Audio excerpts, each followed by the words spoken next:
est bien au jardin.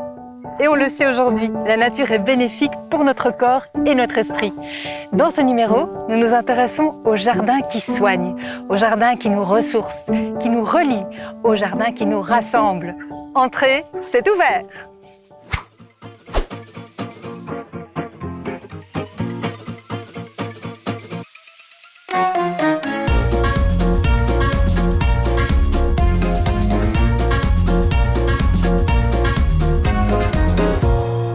Tout à fait Virginie. Ce mois-ci, on va parler santé tout au long de ce nouveau numéro d'Entrée c'est ouvert parce que finalement, le jardin, la nature, cela concerne, cela touche tout le monde et chacun peut y trouver son bonheur. On le verra, les initiatives pour permettre une accessibilité inclusive autour de la thématique ne manquent pas.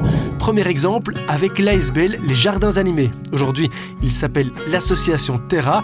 Il travaille avec des publics fragilisés autour des questions de santé mentale et de santé physique. Alors tout de suite, direction La Perrelle, au centre spirituel ignatien à Ouépion, qui a laissé une partie de son jardin et de son verger à disposition de la SBL. C'est parti.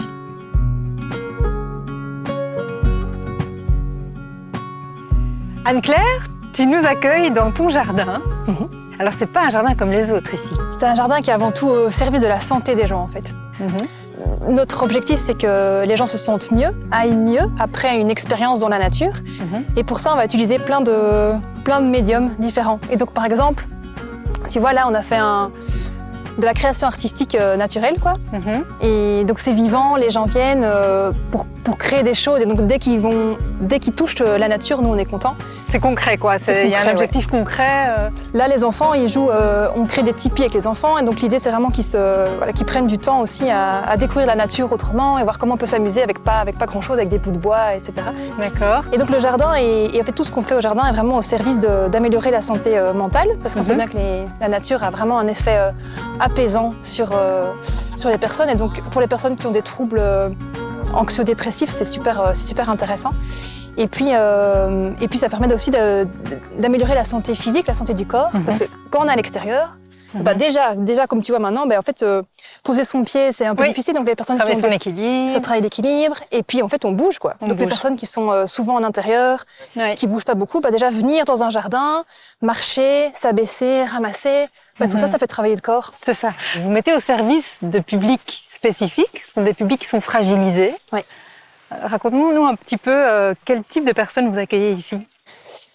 Il y a tout un pan en fait développement personnel où on dit que ça fait du bien d'être dans la nature et donc il y a des formations qui coûtent très cher et tout ça. Nous on n'est pas du tout là-dedans. Notre pratique elle est juste pour les personnes en fait qui sont défavorisées sur le plan socio-économique et qui ont des fragilités mentales. Donc on est beaucoup avec des personnes qui sont en réinsertion, en arrêt maladie, en épuisement. Et de manière générale, des personnes en fait qui sont en perte de sens, quoi. En perte de sens et qui du coup ne rencontrent plus d'autres personnes, sont fort isolées et viennent ici pour retrouver un rapport à la terre, mais aussi un rapport aux autres. Et ça, c'est très important pour nous, c'est de travailler vraiment le collectif, le rapport aux autres, quoi. On voit ici des petits parterres aménagés, des petits potagers. Tout ça sont des ateliers, des formules que vous proposez. Oui, du coup, les gens, ils peuvent, quand il y a des groupes, on peut faire des ateliers plutôt maraîchage. Donc là, on voit qu'il y a des choux, il y a des petits choux, des vignes. Des gens peuvent aussi être plus dans le sensoriel. Donc on a pas mal de plantes vivaces qui stimulent les sens, les odeurs, pour être plus dans le sensoriel. On stimule beaucoup aussi, on essaie de travailler beaucoup la différence de couleurs pour que les gens soient éveillés et émerveillés par la nature. Et on fait pas mal de création artistique, ça de plus en plus. D'accord. Donc, sensibiliser les gens à la beauté de la nature et voir tout ce qu'on peut faire en fait avec des feuilles, avec des fleurs, avec des bouts de bois, et qu'ils puissent reproduire ça chez eux ou dans un parc public ou sur un petit bout de jardin ou même dans une jardinière, quoi. Alors on dit souvent on protège ce qu'on aime. Oui. Il y a aussi toute cette notion de sensibilisation à l'environnement. C'est vraiment ce lien entre la protection de la santé, mais aussi la protection du vivant. Oui. Et ça, c'est vraiment l'objectif, quoi. C'est vraiment de rassembler. Donc, en reprenant le contact avec la terre, on prend aussi conscience de sa fragilité, de sa richesse, et donc on devient aussi plus respectueux. Oui, c'est ça. Et donc nous, on dit que la nature, elle est... En fait, on soigne les gens par la nature et on soigne la nature par les gens, quoi. Oh, c'est beau ça. Donc du coup, on est dans un double mouvement. C'est génial de se rendre compte que des personnes qui sont fragilisées vont parfois vraiment s'intéresser très fort à une plante et vraiment la soigner très très fort, quoi. Et en fait, vraiment, on prend vraiment très fort soin d'une petite plante, un plant de tomate cerise ou un plant de courgette ou n'importe quoi. Et en fait, c'est ce soin qui soigne, quoi. Avec un groupe, on peut proposer mille et une choses, mais cet après-midi, c'est un peu spécial. C'est des travailleurs et travailleuses sociaux qui viennent découvrir le jardin. Alors, on a la chance d'avoir un immense verger. On a 2 hectares de pommiers et de poiriers. Wow. Et donc, c'est l'occasion en fait, de faire découvrir aux gens comment on crée du jus de pomme et de la pomme au jus, quoi. Ah, génial. Et donc, on a toute une foule de matériel. Et donc, on a notamment le déchiqueteur de pommes. Avec les groupes, on va récolter des pommes. On sensibilise du coup à la nécessité de la biodiversité dans les vergers, à la nécessité d'avoir des types de pommes différents. On sensibilise au goût différent des pommes, etc. Et puis après, on vient faire tout le processus. Donc là, on broie des pommes, on presse les pommes.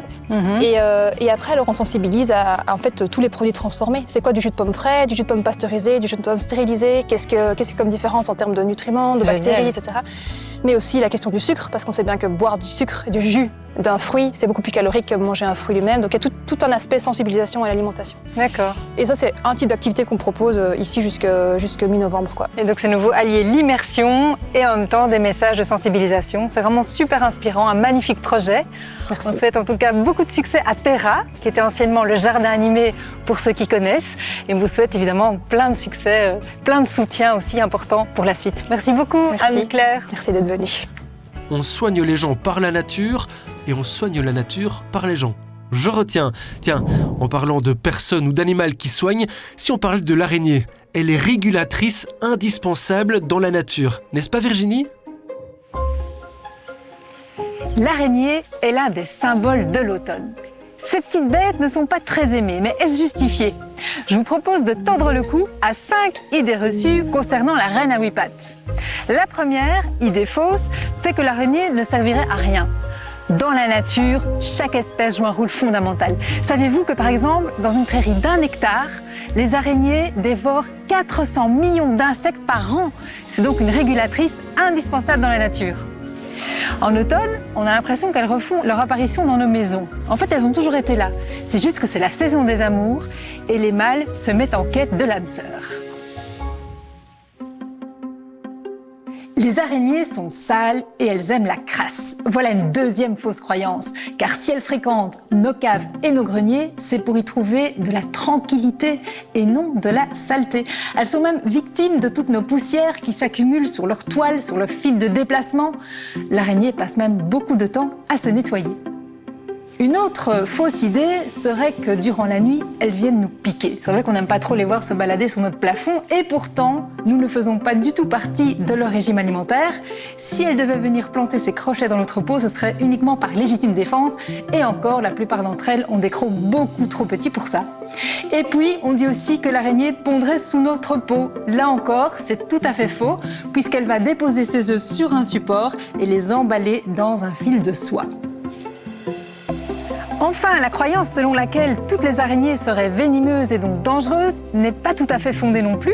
C'est vrai que les araignées produisent du venin, elles s'en servent pour tuer les insectes et les autres araignées qui se retrouvent après inertes dans les toiles, mais sur les 50 300 espèces qu'on connaît dans ce monde, seules une centaine sont potentiellement dangereuses pour l'homme. Et sous nos latitudes, le risque est inexistant. Alors, toujours autant la trouille ? Non. Plus du tout. Voilà des infos qui ont de quoi nous rassurer, nous réconcilier avec les araignées. On ne risque pas de se transformer en Spider-Man non plus. Tiens, en parlant de super-héros, je vous propose d'ailleurs de retrouver Georges, notre super-héros des jardins, qui va te proposer, Virginie, des outils particuliers. La thérapie au jardin, elle peut finalement se présenter sous bien des formes. Georges, aujourd'hui, tu nous présentes un kit de jardinage pour malvoyants réalisé par Nature et Progrès. Oui, en collaboration justement avec nos voyants. C'est avec eux qu'on a solutionné ce genre de problème pour les aider à pouvoir jardiner. Comment ça fonctionne alors ? Alors, tu as déjà essayé de ratisser une parcelle les yeux fermés? Non, pas C'est évident. épouvantable, on n'y arrive pas. Donc, il y a cette plâtresse qui permet de suivre le niveau et de bien planer le sol. Et ensuite, il faut marquer les lignes. Donc, chaque parcelle a des tasseaux sur les bords régulièrement espacés. Et nous avons des lattes avec une encoche dans le tasseau et une contrelatte ici. Elle dépendra, cette contrelatte, de la profondeur du semis. Ah oui. C'est pour ça que tu vois que nous en avons Oui, il y a plusieurs. des tailles différentes. Des Ok. tailles différentes. Ensuite, on sème. Il faut semer. Ou tu peux semer graine à graine grâce à celle-ci, en mettant une graine dans chaque trou suivant les espacements que tu veux. Ou alors semer en ligne selon celui-là.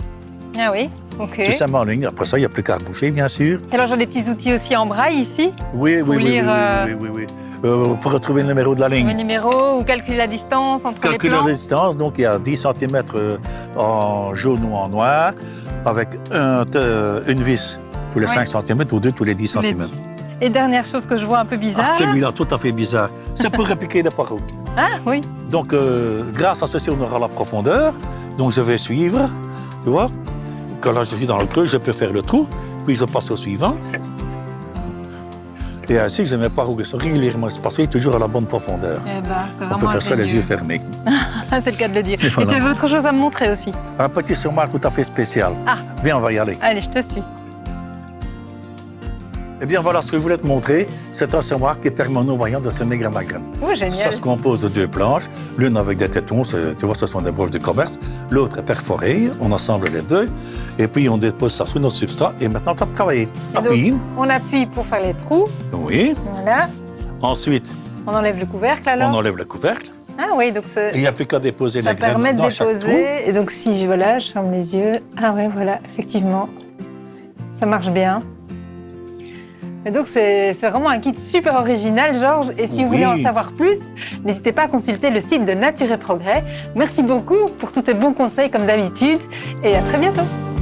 Tu n'as pas triché, Virginie? Tu as bien fermé les yeux? Très intéressant tout ceci. Merci Georges.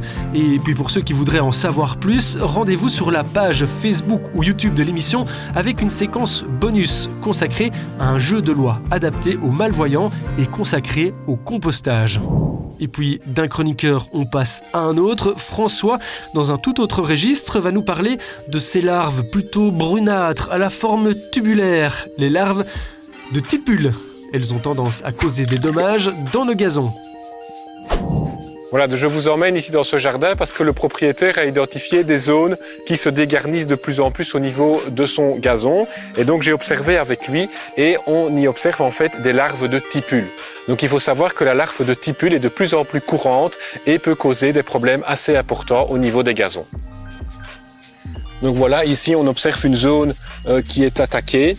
Donc si on tire, je veux dire le gazon qui vient par plaque, on peut observer la présence donc de larves. Donc la larve de tipule est en fait une larve de couleur gris-brun qui peut atteindre 4 cm de longueur, qui n'a pas de pattes et qui mange les racines environ 2-3 cm de profondeur au niveau du gazon.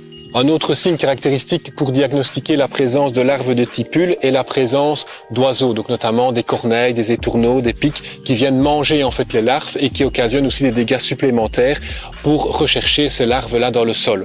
Donc il faut savoir que ces larves-là vont continuer à se développer aussi au printemps suivant pour au final, vers le mois de juin, devenir des adultes. Et l'adulte en fait c'est un diptère, c'est ce que l'on appelle communément le cousin, donc qui est en fait la tipule des prairies qui ressemble à un gros moustique qui vole en soirée ou alors en tout début de journée et qui alors par après vient pondre ses œufs sur le gazon durant l'été, donc principalement au mois d'août-septembre, pour après se retrouver de la situation actuelle avec des larves qui sont présentes au niveau du sol. Donc la solution pour lutter contre les larves de tipules est d'utiliser des nématodes. Donc ici il s'agit de nématodes qui sont hyper spécifiques par rapport au problème. Donc les nématodes en fait vont utiliser les larves de tipules pour se développer et en se développant, les nématodes vont tuer la larve. Donc il s'agit en fait d'une poudre que l'on doit diluer et cette application donc se fait en septembre-octobre au moment où les larves sont présentes au niveau du sol. Je vais utiliser un système pratique pour appliquer cela sur le gazon avec facilité. Donc il s'agit en fait d'un arroseur qui va prélever ma solution en même temps que d'apporter de l'eau. Parce que pour avoir une bonne efficacité des nématodes, il est important de les appliquer avec suffisamment d'eau. Donc voilà, ici je termine d'appliquer les nématodes sur le gazon. Il est important de savoir qu'il faut vraiment bien identifier le ravageur au départ. Ne pas confondre les larves de tipule, par exemple, avec les larves de hanneton. Le hanneton peut aussi causer des dégâts similaires à ce que l'on a vu ici sur le gazon, mais se traite aussi avec des nématodes, mais avec un autre type de nématode bien spécifique alors de la larve de hanneton. Merci François. Tout au long de cette émission, on vous parle thérapie, handicap, accessibilité autour de la thématique de la nature ou du jardin. Focus à présent sur un projet initié en 2005 par Natagora. Nature pour tous. Son objectif, rendre la nature accessible au public marginalisé. Et ils le font de belle manière. Regardez. Eric, tu es le représentant de la cellule Nature pour tous au sein de l'association Natagora. Raconte-nous un peu ce beau projet. Bonjour Virginie. Dans le Nature pour tous est un projet qui essaye de rendre le droit à la nature à tous les publics, quelles que soient leurs différences ou leurs problématiques. Et on essaye de le faire sous différentes formes, avec des aménagements, des créations d'outils, des animations adaptées. Et le tout partout en Wallonie et à Bruxelles, et quelle que soit la différence. Tu as des petits exemples concrets ? Il y a quelques années, on a créé des oiseaux en 3D pour montrer aux personnes malvoyantes et aveugles à quoi ressemblaient certains oiseaux. Okay. Et ici, le dernier projet sur lequel on travaille, qui s'appelle le projet C'est quoi ça ? C'est une série de vidéos pédagogiques sur la nature, avec une équipe de INTV, qui est un groupe de personnes en situation de handicap, qui est venu collaborer avec nous pour monter le projet. C'est remettre aussi la santé humaine au cœur de la nature, en fait.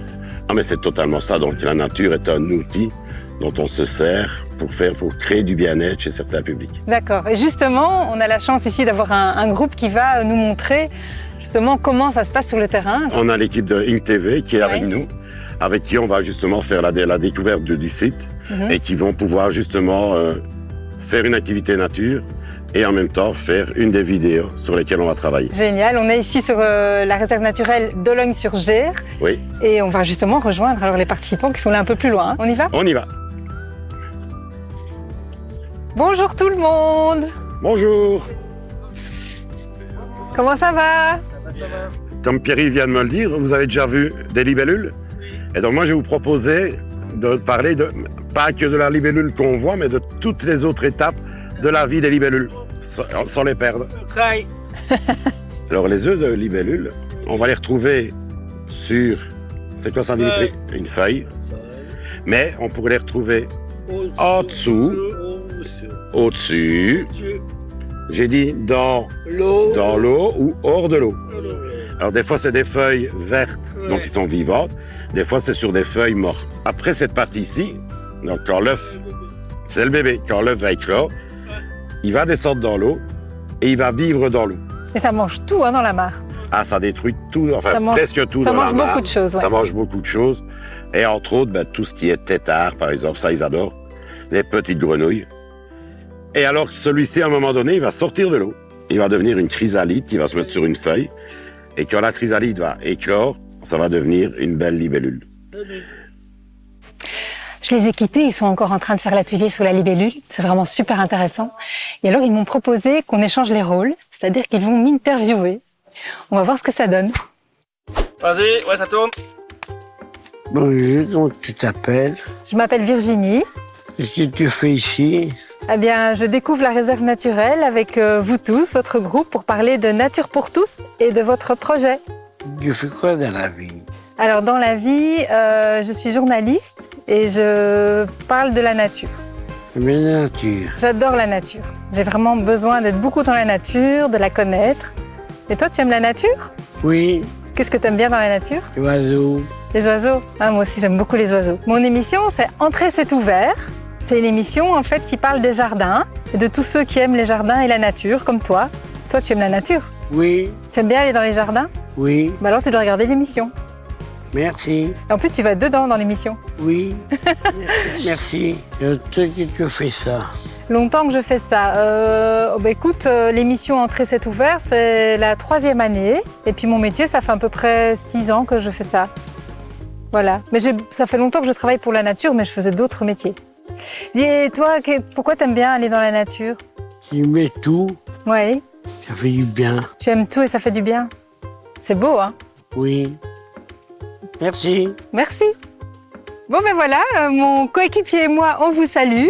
On a terminé cette magnifique séquence. Si vous voulez en savoir plus sur leur production, sur Ink TV BE, eh bien allez y faire un tour. Et puis pour découvrir davantage les projets de Nature pour tous, c'est aussi sur leur site web que ça se passe. À très bientôt. À bientôt. Beaucoup d'émotions dans cette séquence et surtout un beau moment de partage. C'est ça aussi finalement, le jardinage. Et on continue dans le partage avec les cercles des naturalistes de Belgique. Chaque mois, nous dressons le portrait de guides nature. Ces guides vous proposent des activités tout au long de l'année.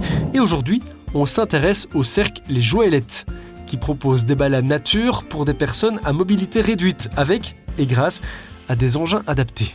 Alors je m'appelle Thierry Tisbert, j'ai rencontré la Joëlette grâce à un ami en 1999 et de là nous avons commencé aussi la formation des guides nature au Cercle des naturalistes de Belgique à Vierre-sur-Véroin et puis nous avons formé un cercle en 2017 qui s'appelle Les Joëlettes et qui est destiné grâce à la Joëlette à promener des personnes à mobilité réduite, donc un très vaste public à travers la nature. Ce cercle qui est devenu petit à petit une grande famille qui dispose de 4 joëlettes.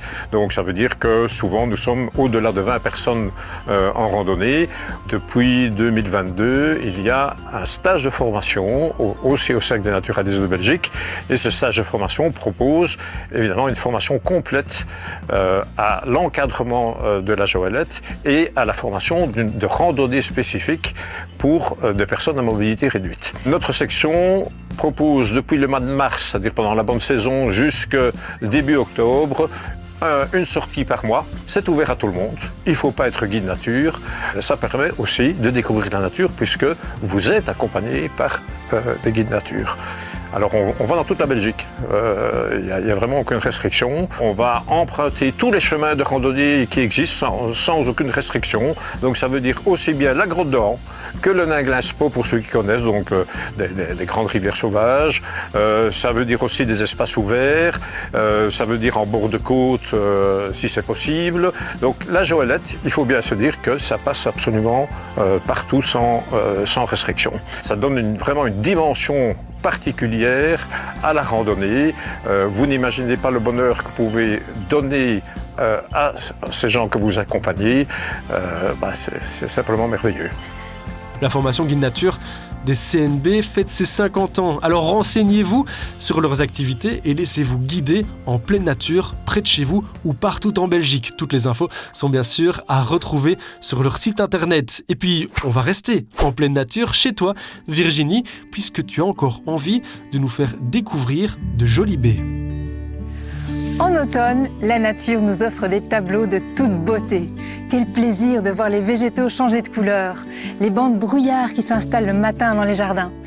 J'aime bien aussi partir à la découverte de petits détails, de petites touches colorées qui s'invitent dans les haies. Regardez ici, c'est une haie arbustive qu'on a plantée il y a 3 ans à peu près, avec toutes des espèces gourmandes qui, dès le début de l'automne, nous offrent des baies. Alors on a ici la viorne aubier. Regardez ces fruits d'un rouge vif absolument magnifique. Alors c'est pas une espèce de fruit qui est la préférée des oiseaux, mais ils s'en contentent en fin de saison, une fois qu'ils ont épuisé les réserves des autres baies aux alentours. Alors un autre arbuste qu'on trouve dans cette haie, c'est la bourdaine. C'est aussi une espèce indigène, comme la viorne, qui nous offre aussi des jolies baies. D'abord un peu rougeoyantes et puis elles vont vers le bleu-noir. C'est un arbuste qui aime bien les zones humides et qui fait aussi évidemment le bonheur des oiseaux et des petits mammifères. Et puis la star, c'est évidemment le fusain qui porte des baies remarquables, qu'on surnomme d'ailleurs bonnet d'évêque, parce que ça fait penser au couvre-chef des hommes d'église, avec ces petites capsules formé de 4 petits côtés. Et alors ce qui est vraiment magnifique avec le fusain, c'est que quand on ouvre la baie, quand elle arrive à maturité, on découvre un petit noyau orange, une graine en fait orange, que les oiseaux mangent aussi avec beaucoup de plaisir. Alors cette haie, non seulement elle est jolie, mais en plus, vous l'aurez compris, elle est super utile pour la biodiversité. C'est le moment en automne de la planter, donc n'hésitez pas à favoriser ces essences locales, bien de chez nous, acclimatées à nos températures et aussi à notre sol. Et puis, profiter du spectacle. Et bien voilà qui clôture très joliment ce numéro d'Entrée c'est ouvert. Un numéro consacré à la nature, mais pas que, vous l'avez compris. Merci de nous avoir suivis, merci de votre fidélité. On se retrouve sur les pages Facebook et YouTube de l'émission avec pas mal de séquences bonus, vous l'avez compris. Et puis, on se dit au mois prochain. Ciao.